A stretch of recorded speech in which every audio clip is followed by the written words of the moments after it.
warahmatullahi wabarakatuh. Sampai jumpa lagi di kuliah ilmu bahan makanan. Nah, hari ini kita akan belajar terkait bumbu dan rempah-rempah. Ini mestinya sudah tidak asing sekali karena pastinya di setiap dapur di rumah tangga itu minimal punya lah bumbu. Dan juga beberapa di antaranya juga pasti ada yang punya rempah-rempah. Jadi Indonesia ini memang dia surga banget ya kalau yang namanya rempah-rempah. Bahkan dari zaman penjajahan dulu, para penjajah pun juga tertarik datang ke Indonesia karena adanya rempah-rempah, di mana di sana di negara mereka tidak ada, ternyata di Indonesia itu wah banyak sekali.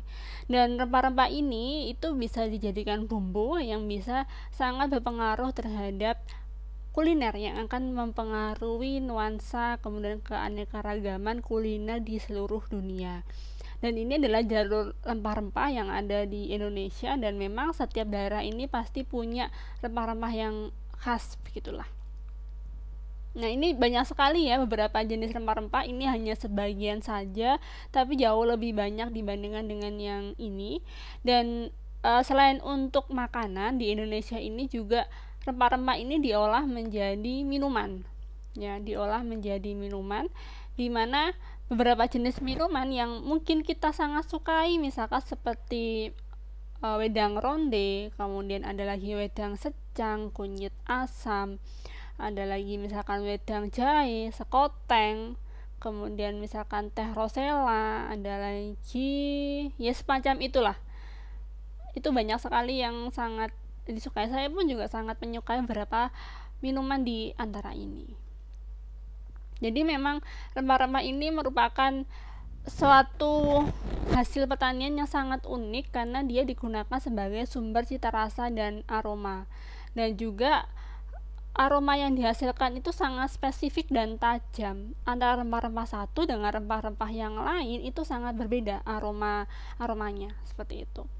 Nah, rempah-rempah dari tanaman ini dia bisa digolongkan dari asalnya. Jadi misalkan nih dari golongan umbi atau rimpang itu ada jahe, kunyit, temulawak, kencur, kunci dan lain sebagainya. Kemudian ada lagi yang dari biji, yang kita gunakan adalah bijinya. Ada pala, kemiri, kapulaga. Kemudian ada kulit batang misalkan seperti kayu manis. Ada lagi seperti buah, ini ada merica, cengkeh dan lada juga termasuk ke buah. Nah, manfaat rempah-rempah di kuliner ini adalah sebagai bahan tambahan dan penyedap. Kemudian ada lagi yang bisa dimanfaatkan untuk kecantikan, misalkan seperti kunyit, dan juga bisa bermanfaat sebagai obat-obatan, misalkan seperti jahe. Kemudian ada lagi pengelompokan rempah-rempah ini dari cita rasanya. Jadi ada yang rempah pedas sedang, ada rempah aromatik, rempah daun, dan juga sayuran aromatik. Ini banyak sekali ya pengelompokan rempah-rempah. Kemudian dari rempah-rempah ini dia itu bisa diambil minyaknya. Nah, di minyaknya ini dia memang memiliki kandungan yang berbeda-beda antara rempah-rempah satu dengan rempah-rempah yang lain. Jadi di sini bisa kalian lihat di sebelah kiri di sini ini adalah jenis rempah-rempahnya. Kemudian di sebelah kanan ini adalah senyawa yang ada di rempah-rempah itu. Dan masing-masing senyawa ini dia punya fungsi yang berbeda-beda, baik ke organoleptik, ke cita rasa, aroma maupun ke kesehatan. Ini contoh yang lain, lanjutan dari tabel 2. Kemudian yang di tabel 4 ini adalah kelebihan kekurangan dari beberapa bentuk dari rempah-rempah. Jadi kita biasanya menggunakan rempah-rempah itu dalam bentuk fresh, tapi beberapa diantaranya kita bisa mendapatkan dalam bentuk bubuknya, dalam bentuk keringnya, atau kita yang sudah pernah mendapatkan dari ekstraknya. Jadi misalkan dalam bentuk fresh, dia memang aroma yang dihasilkan itu memang sangat fresh, kemudian dia juga lebih aman, dan juga tapi kelemahannya dia itu ketika dipanaskan itu akan lambat untuk rilis dari aromanya itu agak lambat gitulah.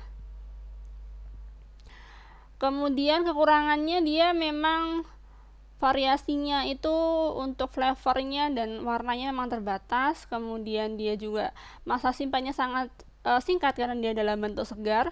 Kemudian kemungkinan dia juga akan mengandung mikroba atau pengotor yang lain dan tidak stabil terhadap panas. Sedangkan kalau dia dikeringkan, dia ini lebih cepat diproses, jadi cepat dicampur-campur dengan bahan yang lain, kemudian diolah dengan bahan yang lain, diolah apapun, dia itu mudah seperti itu. Dan memiliki masa simpan yang cenderung lebih panjang. Jadi ketika segar itu mudah sekali rusak, mudah berjamur, kemudian mungkin dia mudah busuk. Ketika dikeringkan dia bisa tahan sampai berbulan-bulan seperti itu. Tapi memang untuk aromanya dia cenderung lebih ringan dibandingkan dengan yang segar karena sudah melalui proses pengolahan yang terkadang itu akan merusak dari segi aromanya.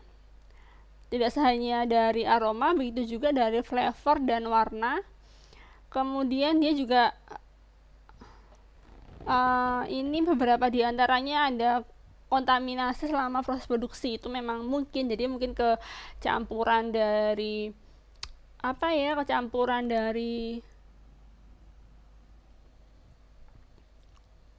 mikroba, tapi sedikit sih kalau campuran dari mikroba, mungkin kecampuran debu-debu seperti itu mungkin.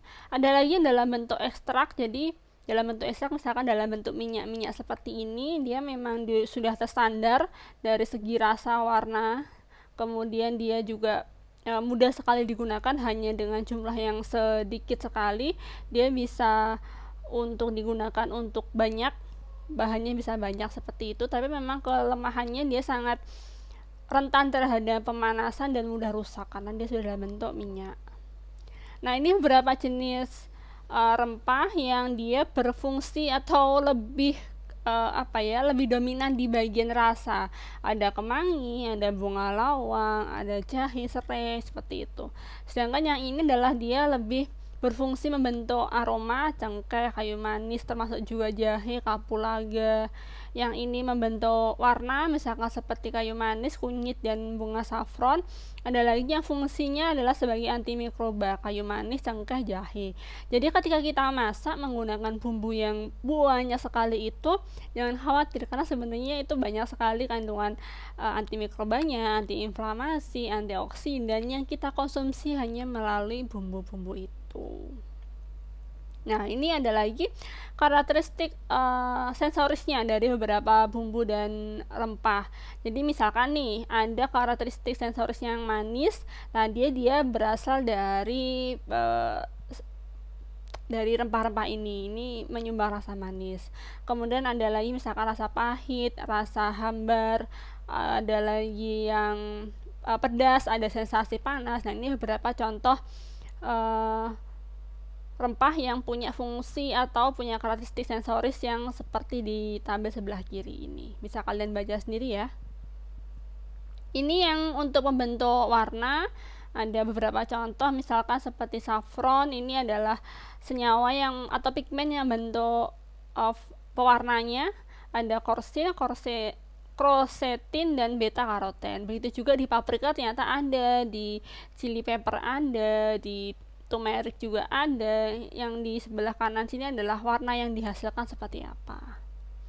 Ini juga beberapa fungsi tambahan di antimikroba dari beberapa rempah.